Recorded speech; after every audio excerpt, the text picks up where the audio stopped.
இயேசு கூறியது. விண்ணரசை பின்வரும் நிகழ்ச்சிக்கு ஒப்பிடலாம். நிலக்கிழார் ஒருவர் தம் வேலையாட்களை வேலைக்கு அமர்த்த விடியற்காலையில் வெளியே சென்றார். அவர் நாளொன்றுக்கு ஒரு தெனாரியம் கூலி என வேலையாட்களுடன் ஒத்துக்கொண்டு அவர்களை தம் திராட்சை தோட்டத்துக்கு அனுப்பினார். ஏறக்குறைய காலை 9 மணிக்கு அவர் வெளியே சென்றபொழுது சந்தை வெளியில் வேறு சிலர் வேலையின்றி நிற்பதைக் கண்டார்.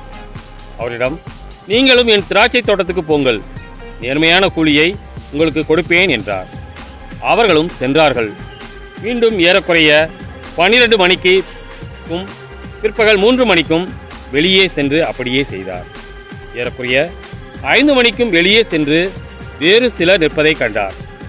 அவரிடம், நான் நாள் முழுவதும் வேலை செய்யாமல் ஏன் இங்கே நின்று கொண்டிருக்கிறீர்கள் என்று கேட்டார். அவர்கள் அவரை பார்த்து, எங்களுக்கு எவரும் வேலைக்கு அமர்த்தவில்லை என்றார்கள். அவர் அவரிடம், நீங்களும் என் திராட்சை தோட்டத்துக்கு போங்கள் என்றார். மாலையானதும் திராட்சை தோட்ட உரிமையாளர் தம் மேற்பார்வையாளரிடம், வேலையாள்களை அழைத்து கடைசியில் வந்தவர் தொடங்கி முதலில் வந்தவர் வரை அவர்களுக்குரிய கூலி கொடும் என்றார். எனவே 5 மணி அளவில் வந்தவர்கள் 1 தெனாரியம் வீதம் பெற்றுக்கொண்டனர். அப்போது முதலில் வந்தவர்கள் தங்களுக்கு மிகுதியாக கிடைக்கும் என்று எண்ணினார்கள். ஆனால் அவர்களும் 1 தெனாரியம் வீதம்தான் பெற்றார்கள்.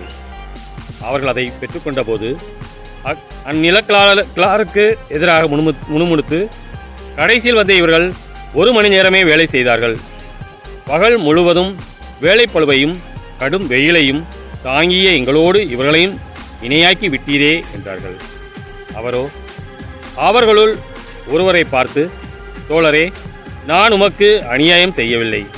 நீர் என்னிடம் 1 தெனாரியம் கூலிக்கு ஒத்துக்கொள்ளவில்லையா? உமக்குரியதை பெற்றுக்கொண்டு போய்விடும். உமக்கு கொடுத்தபடியே கடைசியில் வந்த இவருக்கும் கொடுப்பது என் விருப்பம். எனக்குரியதை நான் என் விருப்பப்படி கொடுக்கக்கூடாதா? அல்லது நான் நல்லவனாய் இருப்பதால் உமக்கு பொறாமையா என்றார். இவ்வாறு கடைசியானோர் முதன்மையாவர், முதன்மையானோர் கடைசியாவர்.